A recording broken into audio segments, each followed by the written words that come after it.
എന്നെങ്കിലും എപ്പോഴെങ്കിലും ഏതെങ്കിലും സമയത്ത് നിങ്ങൾ മൊബൈൽ സൈലന്റ് മോഡിലേക്ക് മാറ്റാറുണ്ടോ? എങ്കിൽ നിങ്ങൾക്കുള്ളതാണ് ഈ വീഡിയോ. തീർച്ചയായിട്ടും ഉപകരിക്കും. വീഡിയോ നിങ്ങൾ മുഴുവനായിട്ട് കാണുക, എന്നിട്ട് നിങ്ങൾ അഭിപ്രായം അറിയിക്കുക. എന്തിനാണ് നമ്മൾ മൊബൈൽ സൈലന്റ് മോഡിലേക്ക് മാറ്റുന്നത്? അതായത് നമ്മൾ ചിലപ്പോൾ ഉറങ്ങുന്ന സമയത്തായിരിക്കും ഇങ്ങനെ സൈലന്റ് മോഡിലേക്ക് മാറ്റുക, അല്ലെങ്കിൽ നമ്മൾ പ്രെയർ ചെയ്യുന്ന സമയത്തായിരിക്കും, അല്ലെങ്കിൽ ഏതെങ്കിലും ഒരു മീറ്റിംഗിൽ അറ്റൻഡ് ചെയ്യുന്ന സമയത്തായിരിക്കും ഇങ്ങനെ നമ്മൾ സൈലന്റ് മോഡിലേക്ക് മാറ്റുക. അതായത് നമുക്ക് വരുന്ന കോളുകൾ, SMS-കൾ അത് നമുക്കൊരു ഡിസ്റ്റർബൻസ് ആകാതിരിക്കാൻ വേണ്ടിയിട്ട്, അല്ലെങ്കിൽ ശല്യമാകാതിരിക്കാൻ വേണ്ടിയിട്ടാണ് ഇങ്ങനെ നമ്മൾ ചെയ്യുന്നത്. പക്ഷേ അതിൽ നമുക്ക് ചിലപ്പോൾ അർജന്റ് ആയിട്ടുള്ള കോളുകൾ വന്നിട്ടുണ്ടാകും. അതും സൈലന്റ് മോഡിലായിരിക്കും, നമ്മൾ അറിയേയില്ല. മീറ്റിംഗ് കഴിഞ്ഞാൽ അല്ലെങ്കിൽ പ്രെയർ കഴിഞ്ഞ് നമ്മൾ നോക്കുമ്പോഴായിരിക്കും ഇങ്ങനെ ഒരു കോൾ വന്ന വിവരം തന്നെ നമ്മൾ അറിയുന്നത്. എന്നാൽ നമുക്ക് ഇങ്ങനെ വരുന്ന അർജന്റ് കോളുകൾ മാത്രം മാറ്റി നിർത്തി ബാക്കിയൊക്കെ സൈലന്റ് മോഡിലേക്ക് മാറ്റുന്ന വിദ്യ നിങ്ങൾക്കറിയാമോ? അപ്പോൾ ഇന്നത്തെ വീഡിയോയിലൂടെ ഈ കാര്യങ്ങളൊക്കെ വിശദമായിട്ട് കണ്ട് മനസ്സിലാക്കാം. ഇതുപോലുള്ള ടെക്നോളജി പരമായിട്ടുള്ള വീഡിയോകൾ ദിവസവും നിങ്ങൾക്ക് ലഭിക്കാൻ ഞങ്ങളുടെ ഈ ചാനൽ ഫോളോ ചെയ്യാൻ മറക്കരുത്. നമുക്ക് പെട്ടെന്ന് തന്നെ വീഡിയോയിലേക്ക് പോകാം. നമുക്കതിനായിട്ട് മൊബൈലിൻ്റെ സെറ്റിങ്സ് ഒന്ന് ഓപ്പൺ ചെയ്യാം. ഓപ്പൺ ചെയ്തിട്ട് ഇവിടെ സെർച്ച് ബാർ ക്ലിക്ക് ചെയ്തിട്ട് ഇവിടെ ഡു നോട്ട് ഡിസ്റ്റർബ് എന്ന് ടൈപ്പ് ചെയ്തിട്ട് സെർച്ച് കൊടുക്കുക. ഏറ്റവും മുകളിൽ ഡു നോട്ട് ഡിസ്റ്റർബിൻ്റെ ഓപ്ഷൻ കാണാം, അവിടെ ക്ലിക്ക് ചെയ്യുക. എന്നിട്ട് ഇവിടെ ഓഫിലാണെങ്കിൽ അതൊന്ന് ഓൺ ചെയ്ത് കൊടുക്കുക. ഇനി നിങ്ങൾക്ക് വരുന്ന കോളുകളും SMS-കളും ഒക്കെ സൈലന്റ് മോഡിലേക്കായിരിക്കും. അതായത് നിങ്ങൾക്ക് ഒരിക്കലും ഡിസ്റ്റർബൻസ് ആകുകയില്ല. അതാണ് ഡു നോട്ട് ഡിസ്റ്റർബ് എന്ന ഈ ഒരു ഓപ്ഷൻ. നമുക്ക് മറ്റൊരു മൊബൈലിൽ നിന്നും ഇതിലേക്കൊന്ന് കോൾ ചെയ്ത് നോക്കാം. ഇപ്പോൾ കോൾ പോയിക്കൊണ്ടിരിക്കുകയാണ്. കോള് ഇതിലേക്ക് വരുന്നുണ്ട്, പക്ഷേ നമ്മൾ അറിയുന്നേ ഇല്ല, കാരണം ഇത് സൈലന്റ് മോഡിലാണ് ഉള്ളത്. ഓക്കെ, ഇനിയിപ്പോൾ ഞാൻ ഈ കോൾ കട്ട് ചെയ്യാണ്.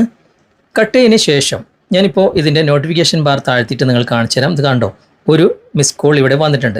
പക്ഷേ എനിക്കിത് അർജൻറ്റ് കോളായിരുന്നു. ഞാൻ ഡു നോട്ട് ഡിസ്റ്റർബ് ഓണാക്കിയത് കൊണ്ട് ഈ ഒരു കോൾ എനിക്ക് മിസ്സായി.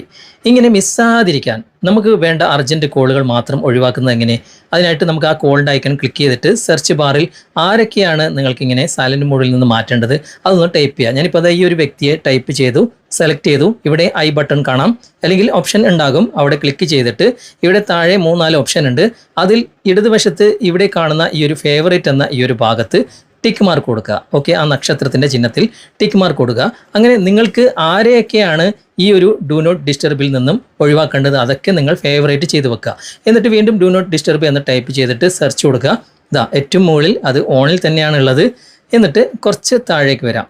കുറച്ച് താഴേക്ക് വന്നു കഴിഞ്ഞാൽ ഇവിടെ കോൾസ് ആൻഡ് മെസ്സേജസ് എന്ന ഈ ഒരു ഭാഗം ക്ലിക്ക് ചെയ്തിട്ട് ഇവിടെ കോൾസ് എന്ന ഭാഗം നൺ എന്നാണ് ഉള്ളത്. ഓക്കെ, അവിടെ ക്ലിക്ക് ചെയ്തിട്ട് ഫേവറേറ്റ് കോൺടാക്റ്റ് ഓൺലി എന്ന ഭാഗത്തേക്ക് മാറ്റി കൊടുക്കുക. ഇനി നിങ്ങൾ ഫേവറേറ്റിൽ വെച്ചിട്ടുള്ള എല്ലാ കോൺടാക്റ്റിൽ നിന്നും ഡു നോട്ട് ഡിസ്റ്റർബ് ഓൺ ആയാലും കോൾ വരും. ഞാനിപ്പോൾ ജസ്റ്റ് അതേ നമ്പറിൽ നിന്നും കോൾ ചെയ്യാണ്. കണ്ടോ, കൃത്യമായിട്ട് എനിക്ക് കോൾ വരുന്നുണ്ട്, റിങ് ആകുന്നുണ്ട്. ഞാൻ ഡു നോട്ട് ഡിസ്റ്റർബ് ഓണിലാണ് വെച്ചത്, പക്ഷേ ഈ ഒരു കോൺടാക്റ്റ് മാത്രം ഞാൻ ഫേവറേറ്റ് ചെയ്ത് വെച്ചിട്ടുണ്ട്. ആ ഫേവറേറ്റ് തന്നെയാണ് ഞാൻ സെലക്ട് ചെയ്ത് കൊടുത്തതും. ഓക്കെ, അപ്പോൾ നിങ്ങൾക്ക് അർജൻറ്റായിട്ട് കോൾ വരുന്ന നമ്പറുകളൊക്കെ ഇതുപോലെ ഫേവറേറ്റ് ചെയ്ത് വെക്കുക. എന്നിട്ട് ഡു നോട്ട് ഡിസ്റ്റർബിൽ ആ ഒരു ചേഞ്ചസ് മാത്രം നിങ്ങൾ വരുത്തിയാൽ മതി. കൃത്യമായിട്ട് നിങ്ങൾക്ക് കോൾ വരും.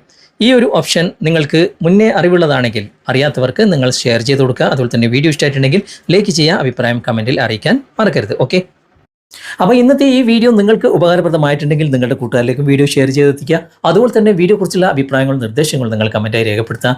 വീഡിയോ ഇഷ്ടമായിട്ടുണ്ടെങ്കിൽ ലൈക്ക് ചെയ്യാനും കമൻറ്റ് ചെയ്യാനും ഷെയർ ചെയ്യാനും മറക്കരുത്. ചാനൽ നിങ്ങൾ ഇതുവരെ ഫോളോ ചെയ്തിട്ടില്ലെങ്കിൽ ചാനൽ ഫോളോ ചെയ്യുക, സബ്സ്ക്രൈബ് ചെയ്യുക, ലൈക്ക് ചെയ്യുക, സപ്പോർട്ട് ചെയ്യുക. അടുത്ത നല്ലൊരു വിഷയമായി അടുത്ത അവസരത്തിൽ നമുക്ക് വീണ്ടും കണ്ടുമുട്ടാം.